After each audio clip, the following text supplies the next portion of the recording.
Lefi, Suede, Ayaulela, Mema. Fiel é Deus, aleluia, amém? Bom, quero continuar abordando a segunda parte dessa mensagem, que a ansiedade ela é depressiva,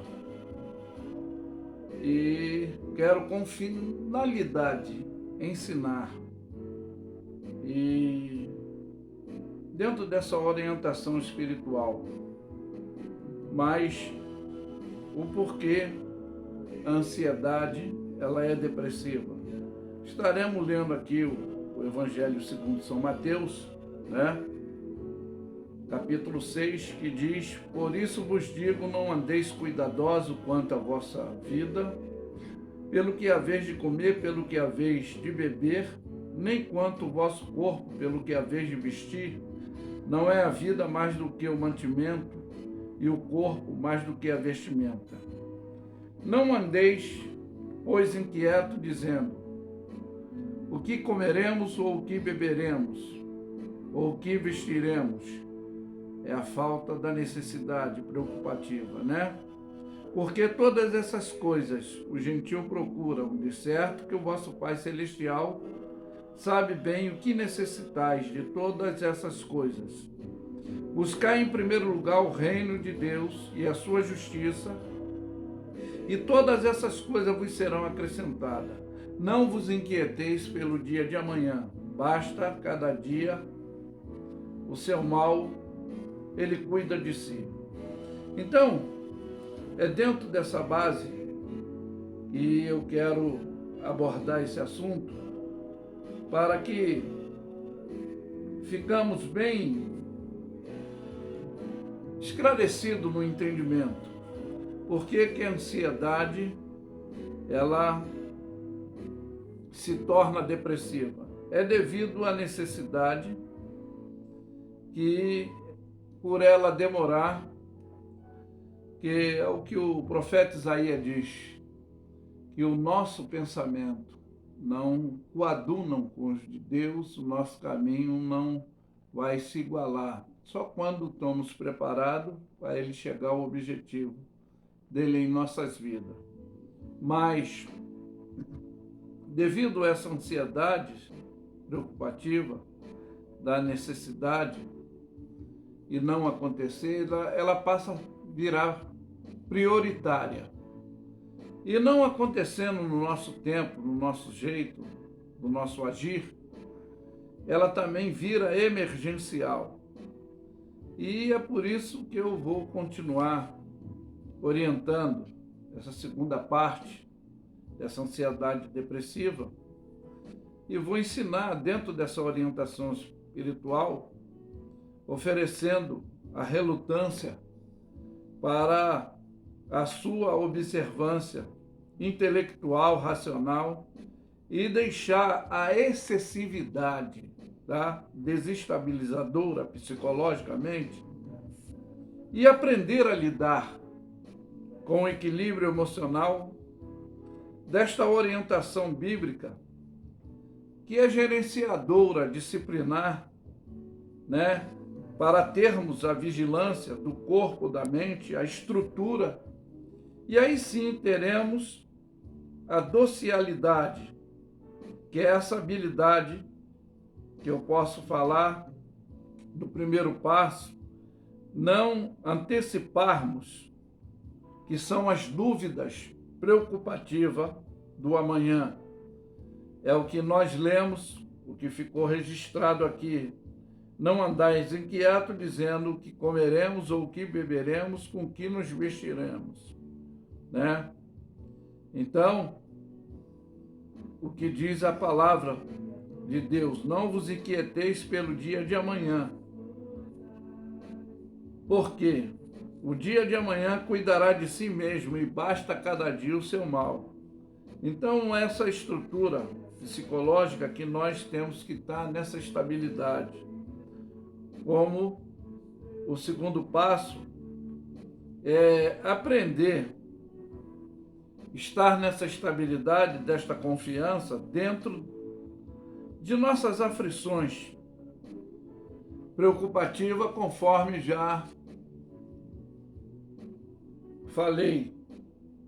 Mas nós vamos ler aqui o livro de Romanos, capítulo 8, que nos dá uma referência de orientação para não ficarmos dentro dessa ociosidade da necessidade que passa a ser prioritária e vira emergencial, e aí vira essa desestabilização. E diz aqui, ó, porque para mim tenho por certo, Romanos 8, 18 ao 28, que diz: tenho por mim por certo que as aflições desse tempo presente não são para se comparar com a glória que em nós há de ser revelada. Que existe o Kairos, que é o tempo de Deus, e o cromo, que é essa nossa necessidade da ansiedade preocupativa, que são dia, meses, hora, ano.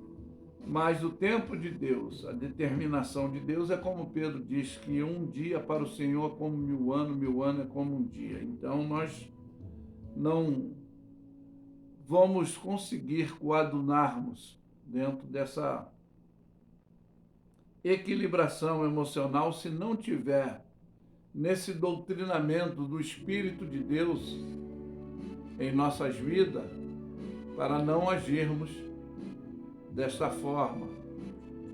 E é por isso que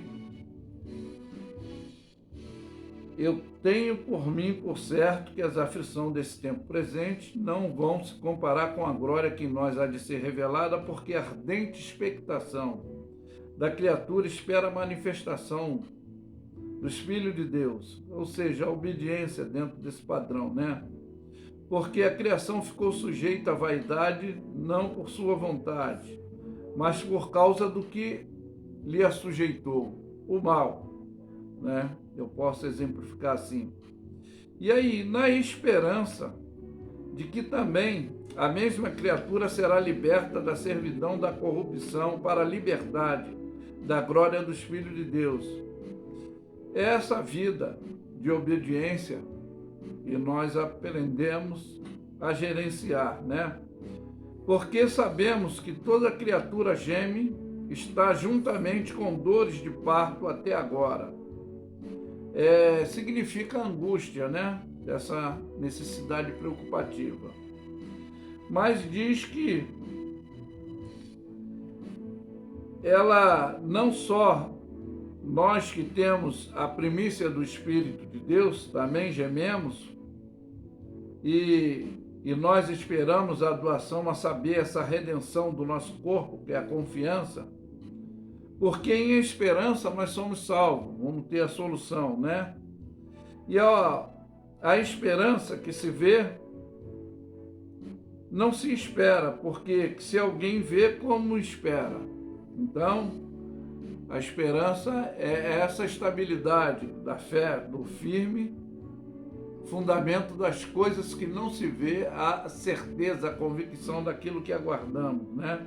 É por isso que esperamos o que não vemos, com paciência esperamos. E da mesma maneira também o Espírito nos ajuda nessa fraqueza, porque não sabemos às vezes como havemos pedir, ou como convém, mas o mesmo Espírito que doutrina o nosso é que intercede por nós com gemidos inexprimíveis. Ele que examina os nossos coração, que significa a mente, o qual intercede por nós. Ele é segundo Deus, o intercessor por todos nós que somos santos. Por quê? Sabemos que todas as coisas contribuem justamente para o bem-estar daqueles que amam a Deus. Então, é dentro desse terceiro ponto, as situações aborrecedoras, desagradáveis, né? Que desta adversidade, a tribuladora, ela traz essa sensação de tristeza, são ocasionadas às vezes de dor, ou o desejo, e não acontecendo, temos esse desgosto devido a essa nossa ociosidade. Mas a base do alívio está escrito no livro de Romanos também, no capítulo 5, que é o que nos fortalece. Aqui do versículo 2 diz que, pelo qual também temos a entrada pela fé.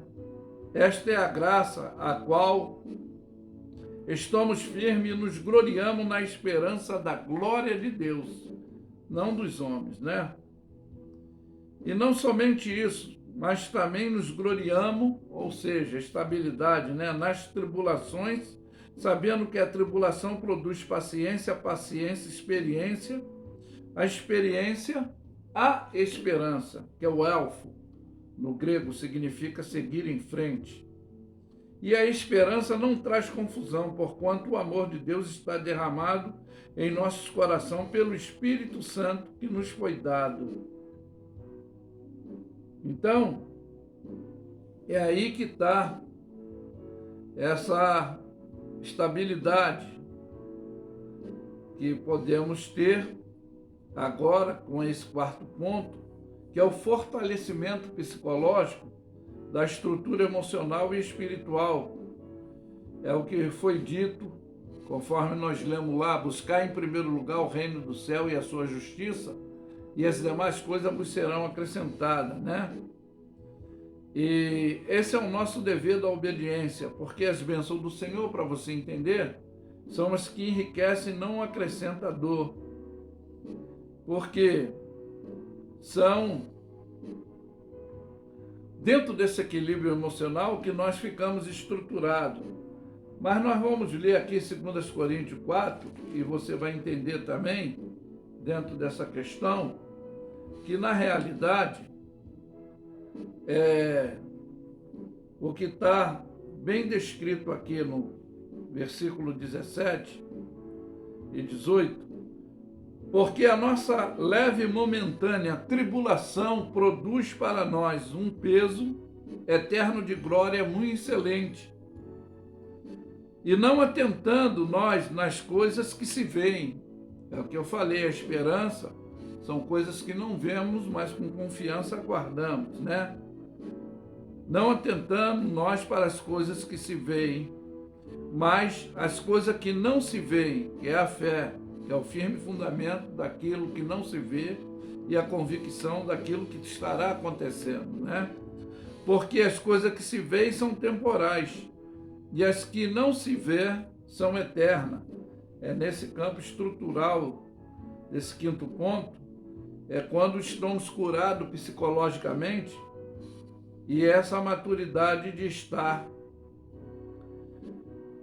assim firme. No mesmo livro aqui, nesse capítulo 4, versículo 7 a 9, diz: temos, porém, esse tesouro em vasos de barro, para a excelência do poder que seja de Deus, né?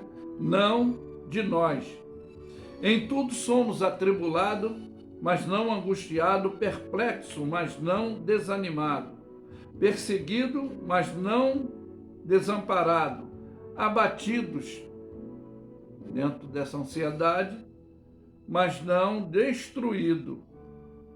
É aí que não teremos mais, dentro dessa destruição, não teremos essa preocupação da necessidade,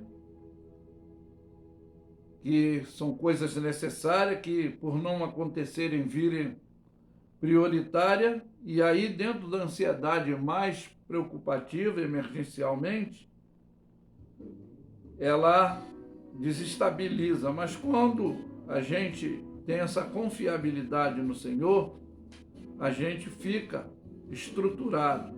Então fica aí esse ensinamento, dessa orientação espiritual, para você aprender a tratar intelectualmente, racionalizadamente, essa ansiedade, para não virar depressivamente destruidora, desestabilizadora do seu emocional, mas você agora, com confiança em Deus, saber se estruturar. Existe uma mensagem de Cristo, que é uma estrutura de formação. Ele dá o exemplo de casa feita na rocha e de casa feita na areia, que é dentro disso que eu estou falando, desestabilização e fortalecimento de impactos que podem causar esse terror psicológico na gente. Ele diz que a casa feita na areia, veio o vento, soprou, veio correnteza, bateu contra ela e derrubou. Ela não tinha uma estrutura, mas a casa feita na rocha, veio tempestade, vento, terremotos, e aquela casa não foi abalada. Então essa estrutura emocional, que é a casa feita na areia, é a desestabilizadora, psicologicamente, conforme eu já falei. E a que é feita na rocha, é dentro dessa orientação, desse equilíbrio emocional, que é o gerenciamento dessa disciplina, para termos a vigilância do nosso corpo, da nossa mente e essa estrutura. E teremos essa docilidade, né, obtida nesse fortalecimento. É por isso que eu afirmo que Lefe é suede ayalela mesma. Fiel é Deus, aleluia. Amém? Ficam todos na paz.